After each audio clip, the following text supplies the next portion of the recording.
नमस्कार दोस्तों, मैं सुनील कृष्णा, आप लोगों का ज्योग्राफी का एजुकेटर आप लोगों के लिए लेकर आया हूं कि कैसे हम 20 टॉपिक्स को कवर अप करें और जिससे हमारा कम से कम 70 से 80 मार्क्स बिल्कुल सिक्योर हो जाए। तो मैं बिल्कुल ऐसी बात नहीं कहूंगा कि यही 20 टॉपिक्स हैं, नहीं। एक्चुअली ये टॉपिक के अंदर ढेर सारे टॉपिक्स होंगे, सब टॉपिक्स हो सकते हैं। तो सच्चाई ये है कि ये 20 ऐसे मॉडल थ्योरीज एंड कंसर्न्स पूरे 10 यूनिट का कलेक्शन मैं आपको बताने जा रहा हूं, जिससे आपका एक मेजर पोर्शन कवर अप हो जाएगा और आप इतना पढ़कर अच्छे से एग्जाम में 80 से 70 मार्क्स सिक्योर कर सकते हैं, जो कि एक क्वालिफाइंग नेचर होता है। तो क्या वो 20 टॉपिक्स, 20 ऐसे इंपॉर्टेंट पॉइंट्स जो कि मॉडल थ्योरीज, डाटा और साथ ही साथ सेंसस के सेक्शंस को भी कवर अप करेगा। तो चलिए जानते हैं बहुत कम समय में कि आखिर इस समय लास्ट के जो दिन बचे हैं इसमें हम आखिर क्या करें, कौन से वो 20 टॉपिक्स देख लें जिससे हमारा मार्क्स अच्छा सिक्योर हो सकता है। तो चलिए हम चलते हैं कि वो 20 टॉपिक्स कौन से हैं जिससे हमें 80 मार्क्स सिक्योर हो सकता है। इसको मैंने बहुत सरल तरीके से बिल्कुल लेमन स्टाइल में समझाना है, तो जरा सा मेरे साथ फॉलो करना और चीजों को समझने की कोशिश कीजिए। जैसे मैंने कहा कि यूनिट 1 में क्या पढ़े सर, तो यूनिट 1 में आप लगभग सारी चीजें बेसिकली कॉन्सेप्चुअली जानते हैं, क्योंकि बचपन से हम ज्योग्राफी पढ़ते आ रहे हैं, एनसीईआरटी भी हमारे स्ट्रांग है। तो आखिर सर अभी इस समय लास्ट के समय में क्या पढ़े, लास्ट टच क्या दें, तो बताएंगे कि सर थ्योरीज एंड मॉडल्स पढ़ जाइए। किस चीज से संबंधित? जो भी slope development, parallel retreat, slope के जो फेजेस हैं या उसके मॉर्फोलॉजिकल जो बन रहे हैं, जैसे मान लीजिए कि माउंटेन्स फ्रेमिंग का हो गया, प्लेट टेक्टोनिक, एपेरियोजेनिक, ओरोजेनिक हो गया, तो इस पर थोड़ा सा टाइम दे दो। स्लोप डेवलपमेंट के मॉडल्स, डेविस का, पेंक का, इसके अलावा जो भी मॉडल्स हैं जैसे हैक के हैं, वुड्स के हैं, शूम्स के हैं, और भी तरह तरह लोगों के, गिलबर्ट के हैं, जिसको आपको पढ़ लेना चाहिए। और जल्दी जल्दी एक नजर इनके कीवर्ड्स पर केवल फोकस करना। अगर मैं बात करूं कि जियोमॉर्फोलॉजी में सर और भी कोई चीजें हैं, तो हाँ बिल्कुल है।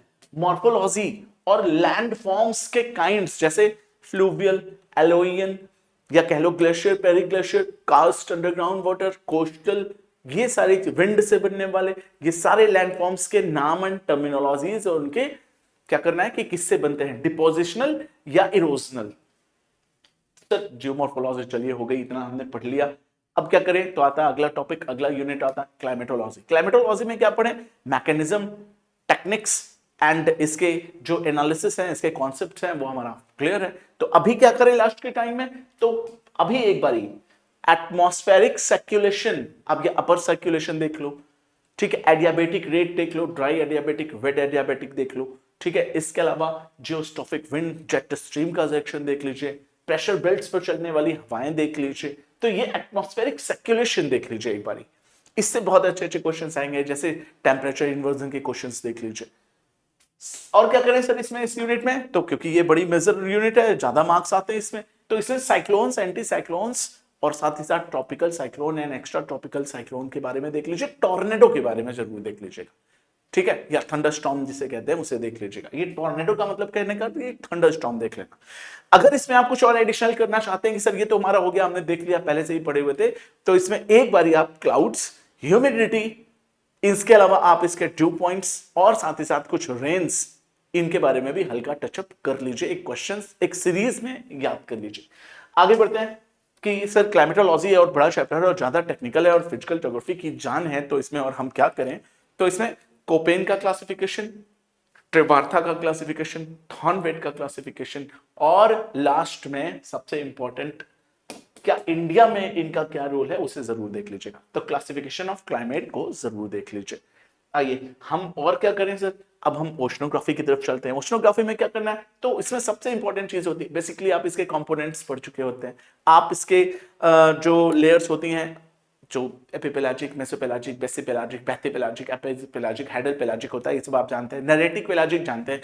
तो इसके दो चीजें देखे रहते होते हैं, एक तो होता है कि रेन स्नोफॉल क्यों कहा जाता है, तो बताएंगे सर जो भी डिपॉजिट्स समुद्र में हो रहे हैं, समुद्र के बेसिन में, वो, और इसके अलावा कहते हैं हम इसको रेन फॉरेस्ट ऑफ वर्ल्ड, क्यों, क्योंकि इसके कोरल्स होते हैं उनको। तो ये सारी चीजें मैं नहीं बताऊंगा, मैं जो बताऊंगा वो टू द पॉइंट बताऊंगा कि भैया सर आखिर आखिर ओशनोग्राफी में करें क्या।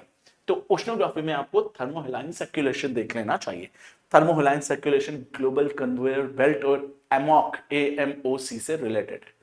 ये वाला पोर्शन देख लीजिए, इससे काफी हद तक काफी चीजें तैयार हो जाएंगी। और थर्मोहेलाइन सर्कुलेशन से ही एफिलिएटेड एक और अच्छा टॉपिक है करंट्स, कौन सी ठंडी है कौन सी गर्म, इनका गायर कैसे बनता है, वेव्स, वेव्स की थ्योरी, सबमरीन कैनियन की थ्योरी, कोरल रीफ से संबंधित थ्योरी और वेव थ्योरी, ये तीन चीजें बस आपको देख जानी और आपका ओशनोग्राफी वेल प्रिपेयर्ड हो जाए। इसके कंपोनेंट्स एंड ऑल ये आप अच्छे से जानते हैं, उसको दोबारा टच करने की अभी जरूरत नहीं। आगे, अब सर ओशनोग्राफी तो हम लोगों ने कर लिया, क्लाइमेटोलॉजी और जियोमॉर्फोलॉजी कर लिया। सर अभी भी फिजिकल ज्योग्राफी में एक बीच की कड़ी बचती है जिसको हम कहते हैं इन्वायरमेंटल ज्योग्राफी। इन्वायरमेंटल ज्योग्राफी की बात करें तो याद रखिए उसमें आपको करना कुछ नहीं है, केवल international policy, programs, agreements, protocols, ये सब चीजें जो है वो पढ़नी है, नेशनल और इंटरनेशनल दोनों। मतलब मराकेश क्या है, बोन क्या है, REDD+ क्या है, ठीक है, साइट्स क्या है, इसके अलावा ब्रटलैंड कमीशन ने क्या रिपोर्ट दी, या इस तरीके से बहुत सारे इंपॉर्टेंट ऑर्गेनाइजेशंस और जो भी क्या है ढेर सारे एग्रीमेंट्स, इंटरनेशनल लेवल के प्रोटोकॉल्स, उसे याद करने, ठीक है।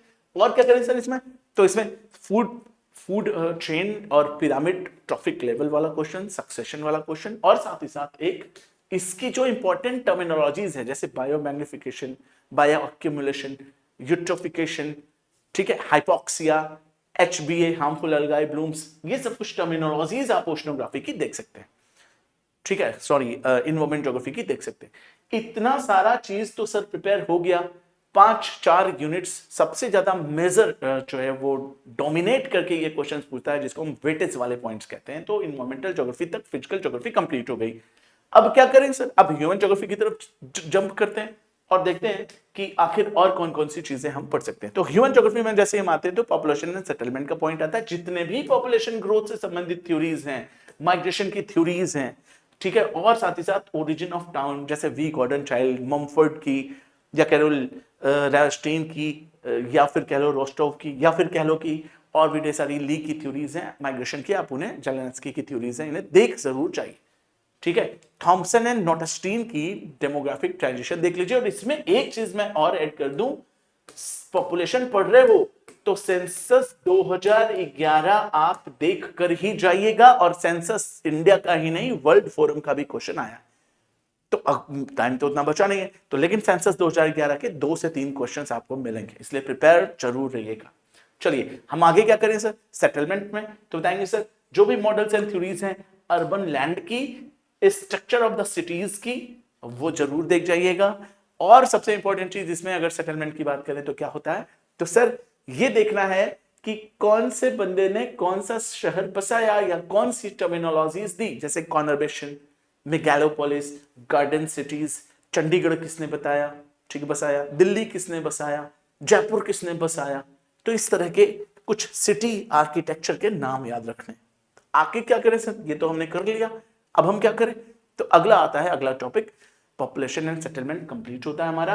अब हम आगे बढ़ते हैं इकोनॉमिक ज्योग्राफी की तरफ। सबसे ज्यादा मेजर पॉइंट्स कवर अप करना है अगर आपको, तो इकोनॉमिक ज्योग्राफी जरूर पढ़िए। और उसके ज्यादातर कौन कौन सी चीजें मैं बता देता हूं, methods and models of crop combination, crop diversification, और सबसे इंपॉर्टेंट चीज कैंडाल वाला जो रैंकिंग कोफिशिएंट के बेसिस पर है, एग्रीकल्चर की प्रोडक्टिविटी के बेसिस पर जो उन्होंने कोफिशिएंट दिया था, वो जरूर देख जाइएगा। और क्या करें सर, ये तो ठीक है, चलिए एग्रीकल्चर ज्योग्राफी हुआ।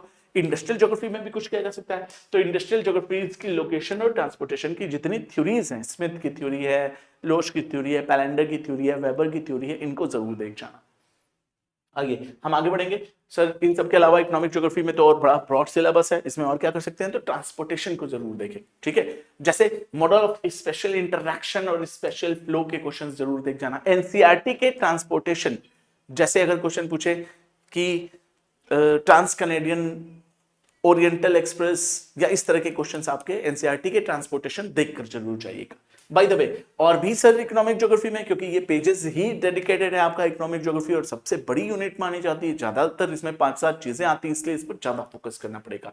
तो रीजनल डेवलपमेंट से रिलेटेड थ्योरीज और इकोनॉमिक ब्लॉक्स, आसियान है, सार्क है, ब्रिक्स है, G7 है, इन सब का इकोनॉमिक में क्यों कोलैबोरेशन रीजनल लेवल पर हो रहा है, इसको लेकर आज के जमाने में क्वेश्चन यूजीसी नेट बहुत पूछता है।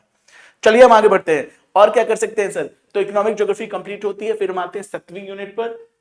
7वें यूनिट का आपको करना कुछ नहीं है, केवल और केवल ज्यादातर इसके क्वेश्चंस जो अभी तक पूछा है यूजीसी नेट, वो टर्म्स एंड टर्मिनोलॉजीज पर पूछा हुआ है।